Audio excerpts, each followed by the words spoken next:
पहले चरण के लोकसभा चुनाव के लिए प्रचार जोर पकड़ रहा है। प्रधानमंत्री नरेंद्र मोदी ने आज ओडिशा के कोरापुट से राज्य में चुनाव प्रचार का शंखनाद किया। इस मौके पर लोगों को संबोधित करते हुए प्रधानमंत्री ने कहा कि 2019 का चुनाव सिर्फ एक सांसद और विधायक का चुनाव नहीं है, ये चुनाव केंद्र और राज्य में विकास का डबल इंजन लगाने वाली बीजेपी की सरकारों के चुनाव का समय है। यह आने वाले 5 साल में नए ओडिशा और नए भारत के निर्माण का चुनाव है। इस मौके पर उनके निशाने पर राज्य की बीजू जनता दल सरकार रही। उन्होंने कहा कि बीते 7 दशकों में जिन्होंने यहाँ सरकारें चलाई हैं, उन्होंने ओडिशा को गरीबी और भुखमरी के अलावा क्या दिया। उन्होंने आरोप लगाया कि यहाँ की सरकार ने आयुष्मान भारत योजना के लाभ से भी अभी तक ओडिशा की जनता को दूर रखा है। ओडिशा में पहले दौर में जिन लोकसभा सीटों पर चुनाव होना है, उनमें कोरापुट, नवरंगपुर, कालाहांडी और बरहमपुर संसदीय क्षेत्र शामिल हैं। 2019 का ये चुनाव सिर्फ एक सांसद का चुनाव नहीं है, सिर्फ एक विधायक का चुनाव नहीं है। ये चुनाव केंद्र और राज्य में विकास का डबल इंजन लगाने वाली भारतीय जनता पार्टी की सरकारों के चुनाव का समय है। ये आने वाले 5 वर्षों में नए ओडिशा और नए भारत के निर्माण का चुनाव है। साथियों, ओडिशा मजबूत तब बनेगा जब यहाँ का आदिवासी, यहाँ का किसान, यहाँ का नौजवान आगे बढ़ेगा।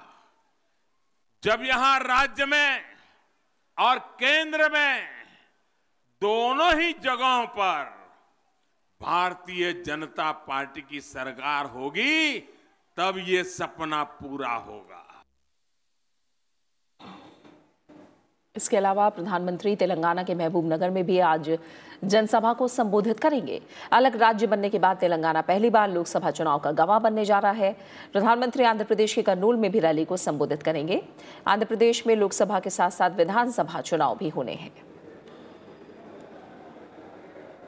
बिहार में आरजेडी और कांग्रेस के बीच सीट बंटवारे को लेकर चल रहा विवाद सुलझ गया है। पटना में साझा प्रेस कॉन्फ्रेंस में आरजेडी नेता तेजस्वी यादव ने सीट बंटवारे का ऐलान किया। सुपौल और पटना साहिब सीट कांग्रेस के खाते में आई है। इसके अलावा किशनगंज, कटिहार, पूर्णिया, समस्तीपुर, मुंगेर, सासाराम और वाल्मीकि नगर सीट से कांग्रेस उम्मीदवार चुनाव लड़ेंगे, जबकि पाटलिपुत्र, दरभंगा, सारण और बेगूसराय सीट आरजेडी के हिस्से में गई है। साथ ही भागलपुर, बांका, मधेपुरा, वैशाली, गोपालगंज, सीवान, महाराजगंज, हाजीपुर, बक्सर, जहानाबाद, नवादा, झंझारपुर, अररिया, सीतामढ़ी और शिवहर से भी आरजेडी उम्मीदवार चुनाव लड़ेंगे। मधेपुर से शरद यादव, दरभंगा से अब्दुल बारी सिद्दीकी, वैशाली से पूर्व केंद्रीय मंत्री रघुवंश प्रसाद सिंह, पाटलिपुत्र से मीसा भारती चुनाव लड़ेंगी, जबकि शिवहर सीट के लिए अभी उम्मीदवार का ऐलान नहीं किया गया है। इस बीच एक बार फिर केंद्रीय मंत्री अरुण जेटली ने महागठबंधन पर निशाना साधा है। अरुण जेटली ने कहा है कि गठबंधन के नेता आपस में ही लड़ते रहते हैं और इनकी कोई स्पष्ट विचारधारा नहीं है। 10 प्रांत ऐसे हैं जिसमें वायदा किया था, जिन्होंने महागठबंधन का, जो एक दूसरे के खिलाफ लड़ रहे हैं। लगभग आधी संसदीय सीटों पर एक दूसरे के खिलाफ लड़ रहे हैं, एक दूसरे की सीटें कम करने का प्रयास कर रहे हैं। कोई उनका स्पष्ट नेता नहीं है। 4 नाम ऐसे हैं, राहुल गांधी, मायावती, ममता बनर्जी, शरद पवार, जो कोशिश कर रहे हैं कि मेरी सीट बढ़ जाए, दूसरे की कम हो जाए और मेरा नेतृत्व बन जाए। कल को झगड़ेंगे। कांग्रेस ने लोकसभा चुनाव के लिए एक और सूची का ऐलान किया है। इसमें 4 बिहार से, 7 उड़ीसा से, 1 उत्तर प्रदेश से है। बिहार के सासाराम से मीरा कुमार को टिकट दिया गया है, जबकि समस्तीपुर से अशोक कुमार को, मुंगेर से नीलम देवी को टिकट दिया गया है। सुपौल से मौजूदा सांसद रंजीत रंजन को टिकट दिया गया है। इससे पहले कांग्रेस ने कल उत्तर प्रदेश, गुजरात और राजस्थान में लोकसभा की 31 सीटों के लिए उम्मीदवार घोषित किए। इसमें पार्टी ने राजस्थान के लिए 19 और उत्तर प्रदेश और गुजरात के लिए 6 उम्मीदवारों के नाम का ऐलान किया है। इसमें प्रमुख नाम राजस्थान के मुख्यमंत्री अशोक गहलोत के बेटे वैभव गहलोत का है, जिनको जोधपुर से टिकट दिया गया है। कांग्रेस ने बाड़मेर लोकसभा सीट से पूर्व बीजेपी नेता जसवंत सिंह के बेटे मानवेंद्र को चुनावी मैदान में उतारा है। इसके अलावा टोंक सवाई माधोपुर से नमो नारायण मीणा, उदयपुर से रघुवीर मीणा और कई और नेताओं को टिकट मिला है। उत्तर प्रदेश में संभल से जेपी सिंह, शाहजहांपुर से ब्रह्मस्वरूप सागर, झांसी से शिवशरण कुशवाहा, फूलपुर से पंकज निरंजन, महाराजगंज से तनुश्री त्रिपाठी और देवरिया से नियाज अहमद को टिकट दिया गया है। लोकसभा चुनाव के लिए पार्टी ने ये 13वीं सूची जारी की है। पार्टी कुल 293 उम्मीदवारों की घोषणा कर चुकी है, जिनमें यूपीए अध्यक्ष सोनिया गांधी और कांग्रेस अध्यक्ष राहुल गांधी के नाम भी शामिल हैं। अरुणाचल प्रदेश विधानसभा चुनाव में कल नाम वापस लेने की अंतिम तारीख खत्म होने के साथ राज्य की 3 सीटों पर बीजेपी के प्रत्याशी निर्विरोध निर्वाचित घोषित कर दिए गए हैं। इनमें राज्य की आलोंग ईस्ट विधानसभा सीट से बीजेपी प्रत्याशी केंतो जिनी शामिल हैं। उनके एकमात्र प्रतिद्वंदी और कांग्रेस प्रत्याशी मिनकिर लोलेन का नामांकन अवैध पाया गया। राज्य की येचुली विधानसभा सीट पर बीजेपी का प्रत्याशी निर्विरोध चुन लिया गया। इसके अलावा दिरांग विधानसभा सीट से बीजेपी प्रत्याशी फुरपा सेरिंग उस समय निर्वाचित घोषित हो गए, जब कांग्रेस और एक निर्दलीय प्रत्याशी ने गुरुवार को अपना नाम वापस ले लिया। इसके साथ ही अब राज्य में 57 सीटों पर 191 प्रत्याशी जोर आजमाइश कर रहे हैं। लोकसभा चुनाव के लिए 18 अप्रैल को होने वाले दूसरे चरण में 13 राज्यों के 97 लोकसभा सीटों पर मतदान होना है। इन सीटों पर नामांकन पत्रों की जांच का काम पूरा हो चुका है। आज नामांकन वापस लेने की आखिरी तारीख है। वोटों की गिनती 23 मई को होनी है। 18 अप्रैल को दूसरे चरण में 97 सीटों पर मतदान होगा। दूसरे चरण में तमिलनाडु की 39, कर्नाटक की 14, महाराष्ट्र की 10, उत्तर प्रदेश की 8, बिहार, असम और ओडिशा की 5-5 सीटें, वही पश्चिम बंगाल और छत्तीसगढ़ की 3-3 सीटों पर, साथ ही जम्मू कश्मीर की 2, जबकि मणिपुर, त्रिपुरा और पुदुचेरी की 1-1 सीट पर मतदान होगा। साथ ही ओडिशा विधानसभा की दूसरे चरण की 35 सीटों के लिए भी आज नाम वापसी की आखिरी तारीख है। लोकसभा चुनाव के पहले 2 चरणों के लिए नामांकन का काम पूरा हो गया है। 2 चरणों में 1216 उम्मीदवारों ने नामांकन दाखिल किया है। चुनाव आयोग ने प्रेस कॉन्फ्रेंस करके इसकी जानकारी दी। आयोग के मुताबिक पहले दौर के लिए 616, जबकि दूसरे दौर के लिए 600 वैध नामांकन पत्र चुनाव आयोग को मिले हैं। आयोग ने बताया कि 5 हफ्तों के दौरान 1 करोड़ नए मतदाताओं को जोड़ा गया है। पहले चरण का मतदान 11 अप्रैल, जबकि दूसरे चरण का मतदान 18 अप्रैल को होगा।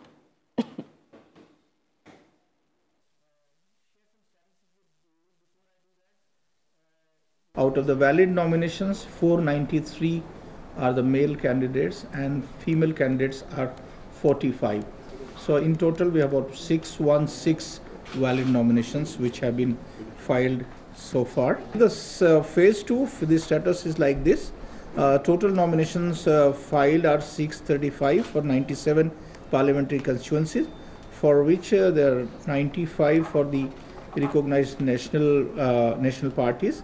For the state parties, there's 16. For other registered parties, the 214. For independent, is 253.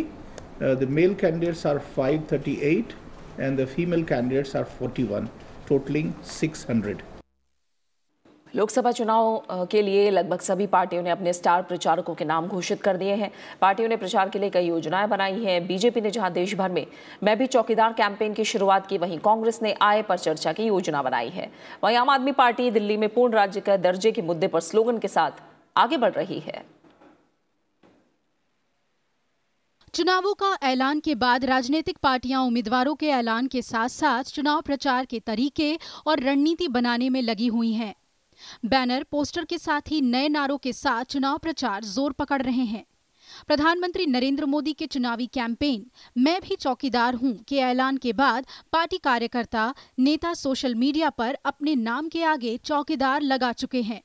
BJP party मुख्यालय के बाहर मैं भी चौकीदार के बड़े-बड़े होर्डिंग्स लगाए गए हैं। बीजेपी इस कैंपेन के साथ हर वर्ग के लोगों को जोड़ना चाहती है।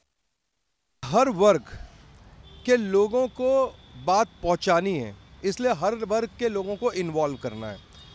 और भारतीय जनता पार्टी का सबसे बड़ा सफलता यही रही कि भारतीय जनता पार्टी ने हर वर्ग के लिए काम किया है, किसी को छोड़ा नहीं है। चाहे वो युवा वर्ग है, चाहे वो महिला वर्ग है, चाहे वो ओबीसी वर्ग है, चाहे वो SC ST वर्ग है या कोई व्यवसायी वर्ग है, हर एक के लिए कुछ ना कुछ किया है। वो उनके संदेश पहुंचाने का काम हर तरीके के लोग कर रहे हैं और उसका बहुत अच्छा रिस्पांस हमको मिल रहा है। दूसरी तरफ विपक्षी पार्टियों ने भी कोई कसर नहीं छोड़ी है। कांग्रेस अध्यक्ष राहुल गांधी के न्यूनतम आय गारंटी स्कीम के ऐलान के बाद प्रदेश कांग्रेस 1 अप्रैल से राजधानी दिल्ली के हर कोने में आय पर चर्चा करेगी। वहीं आम आदमी पार्टी ने दिल्ली को पूर्ण राज्य का दर्जा दिलाने के लिए दिल्ली का सम्मान अधूरा पूर्ण राज्य से होगा पूरा के नारे से अपने प्रचार की शुरुआत की है। न्याय वाला है जो आय पे चर्चा हमने कहा है, उसको हमने ऑलरेडी तमाम डिस्ट्रिक्ट प्रेसिडेंट्स को, ब्लॉक प्रेसिडेंट्स को, एक्स कॉरपोरेटर्स, एक्स एमएलएज, उन सबको हमने कहा है कि इसको, इस स्कीम को, योजना को लोगों तक पहुंचाओ, क्योंकि आज गुमराह करने वालों का राज है। इसमें हमारा जो केंद्रीय स्लोगन है कि दिल्ली का सम्मान अधूरा पूर्ण राज्य से होगा पूरा, क्योंकि आज बिहार में वोट देते हैं तो हमारी वोट की कीमत पूरी होती है, दिल्ली वाले भी वोट ही देते हैं उसी संविधान के तहत, उनकी वोट की कीमत आधी क्यों है? तो उनका आज सम्मान जो है, पूरे देश को पूर्ण राज्य का दर्जा मिल गया, दिल्ली को क्यों नहीं मिला आज तक? तो इसको लेकर के दूसरा जो हमने नारा बनाया है कि पूर्ण राज्य को लेकर के क्या क्या फ़ायदे होंगे, उसको लेकर के नारा बनाया है और उसको लेकर के आम आदमी पार्टी अपना कैंपेन, उसके लेकर हमने एक गाना भी बनाया है और वो सॉन्ग जो है पूरे दिल्ली के अंदर अपने कैंपेन में हम लेकर जा रहे हैं। पार्टियां मतदाताओं को अपने पक्ष में करने के लिए रैलियां, जनसभा और रोड शो का सहारा ले रही हैं। देश में 7 चरणों में चुनाव होने वाले हैं। पहला चरण 11 अप्रैल को होना है तो आखिरी चरण की वोटिंग 19 मई को होगी। 23 मई को परिणाम घोषित किए जाएंगे। अनु दीवान, राज्यसभा टीवी।